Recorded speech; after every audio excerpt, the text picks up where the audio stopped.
Hello friends, maintenance के पिछले segment में जो जनरल नॉर्मल धाराएं थी, इस मेंटेनेंस से रिलेटेड डिस्कशन की जा चुकी हैं। पार्ट 1 डिस्कस्ड है। ये पार्ट 2 में हम लोग डिस्कशन करेंगे कि वो पत्नी कौन सी है जो कि मेंटेनेंस सेक्शन 125 में लेने के लिए अर्हता प्राप्त। मित्र, पत्नी धारा 125 की नज़र में पत्नी से तात्पर्य विधितः विवाहित पत्नी, लेजिटिमेट वाइफ से है। Only legally married wife, any marriage in violation of section 5 सब class 3 of the Hindu marriage act, that is, वो ये है हिंदू मैरिज एक्ट का सेक्शन 5 सब क्लास 3 कि अगर शादी हिंदू लॉ के तहत निष्पन्न हो रही है तो लड़के की उम्र जो है 21 साल होनी चाहिए और लड़की की उम्र जो है 18 साल से कम नहीं होनी चाहिए। लेकिन अगर उम्र भी कम है, अगर लड़की अवयस्क है, तब भी विधिता विवाहित पत्नी है और इस धारा के लिए अर्हता प्राप्त है। पत्नी से तात्पर्य विधिता विवाहित पत्नी से है जो अवयस्क भी हो सकती है। इस धारा के अंतर्गत उसको अर्हता प्राप्त मिली हुई।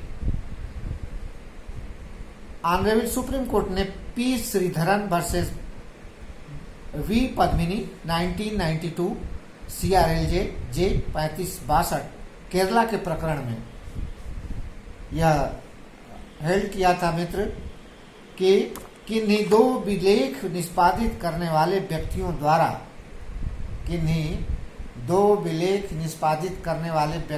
द्वारा अगर पति पत्नी के रूप में साथ रहेंगे, ऐसा विलेख निष्पादित कर लिया हो तो उन्हें पति पत्नी का दर्जा नहीं प्राप्त हो जाता और वे पति पत्नी की श्रेणी में नहीं आ सकते हैं। इस प्रकार पत्नी भरण पोषण इस धारा के अंतर्गत मेंटेनेंस प्राप्त करने के लिए डिजर्विंग नहीं है। वैयक्तिक विधियों में मैरिज की विहित शर्तें होती हैं मित्र।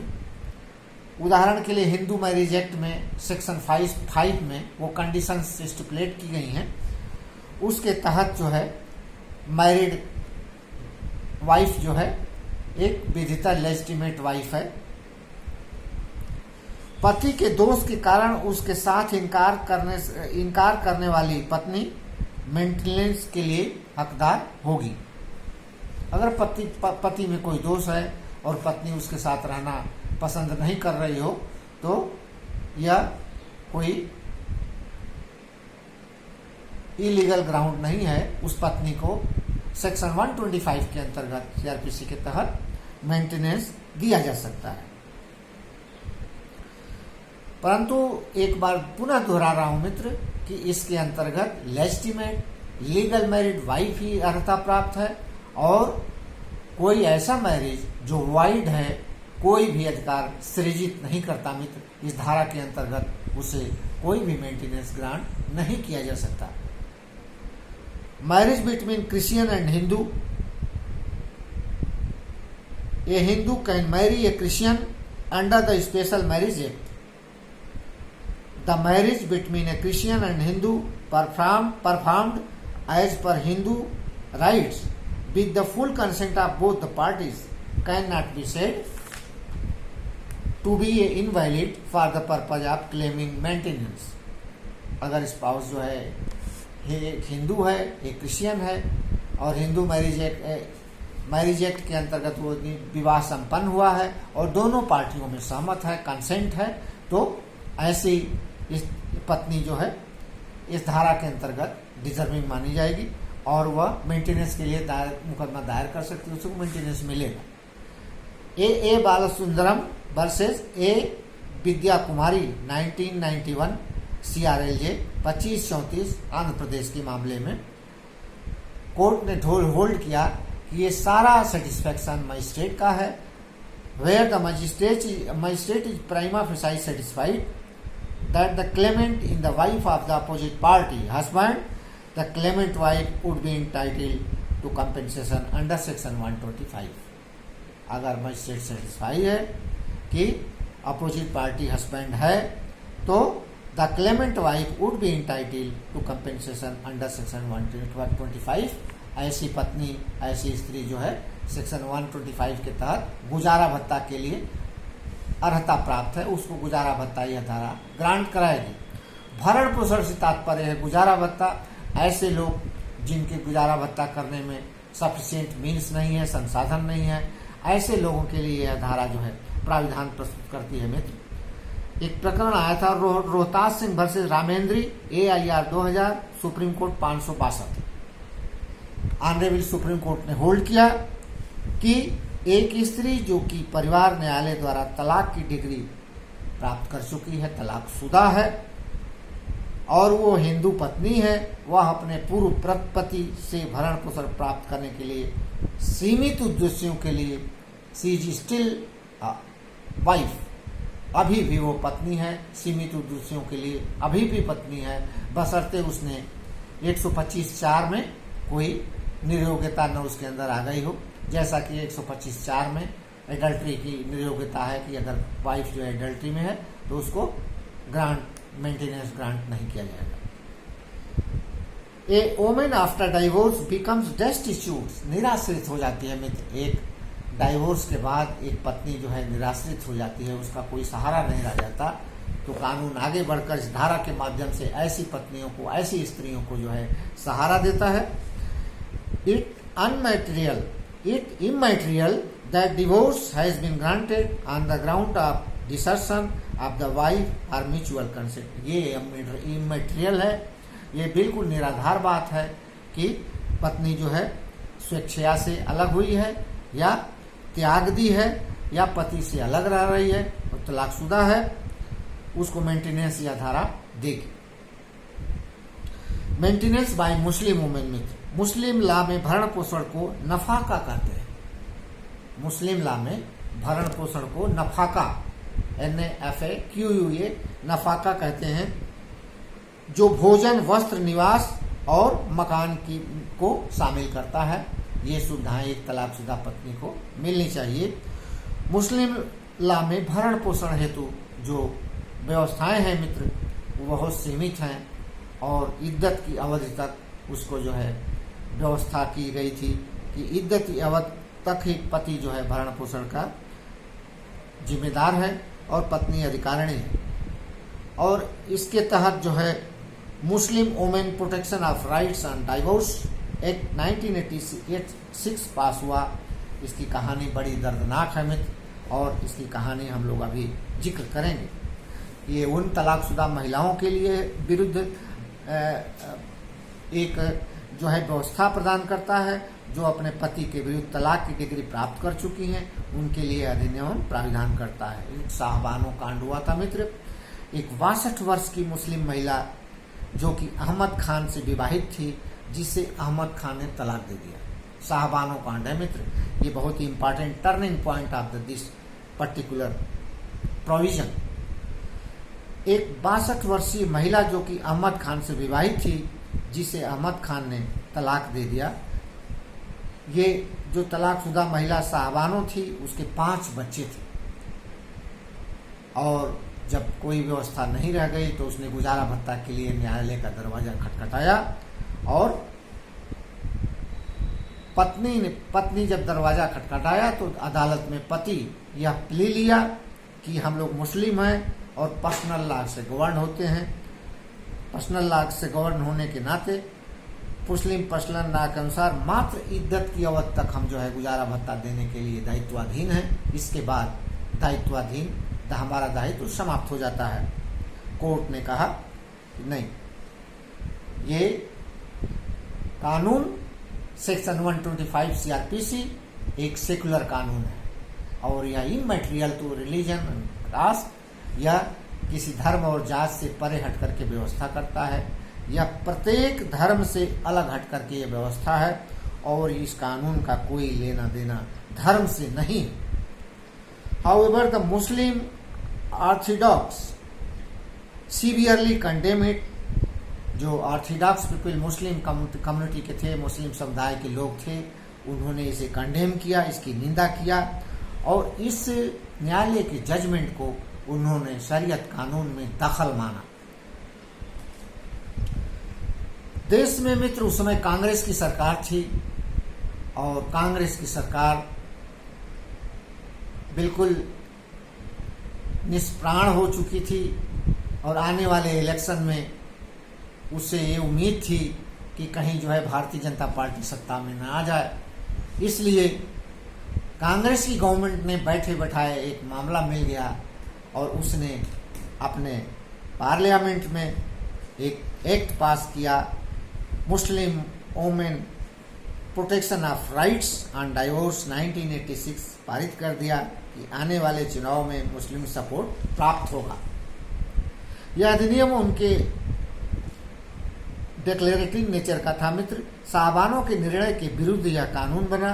राजनीतिक क्षेत्र में भूचाल आ गया, मिनिस्टर्स जो है रिजाइन किए और इस तरह कांग्रेस की इस हरकत से उन्होंने तौबा किया और उन्होंने इनकी गवर्नमेंट से निकल गए।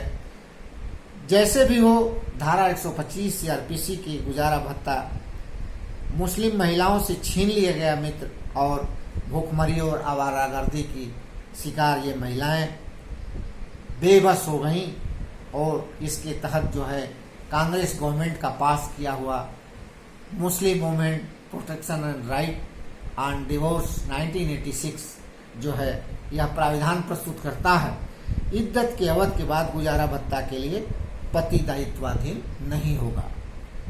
इद्दत की अवधि के बाद उन लोगों को कोर्ट आदेशित कर सकती है जो उक्त महिला के वारिसान होंगे, अर्थात उसकी उक्त महिला की प्रॉपर्टी इनहेरिट करेंगे। कोर्ट चाहे तो उनको दायित्वाधीन ठहराकर गुजारा भत्ता के लिए उनको आदेश पारित कर सकती है। यदि ऐसी भी व्यवस्था न हो तो यह दायित्व जो है वक्फ बोर्ड पर जाता है। वक्फ बोर्ड उनके खर्चे का जो भी व्यवस्था होगी करेगा। इस कानून के पारित होने के उपरांत में न्यायिक सक्रियता बढ़ गई।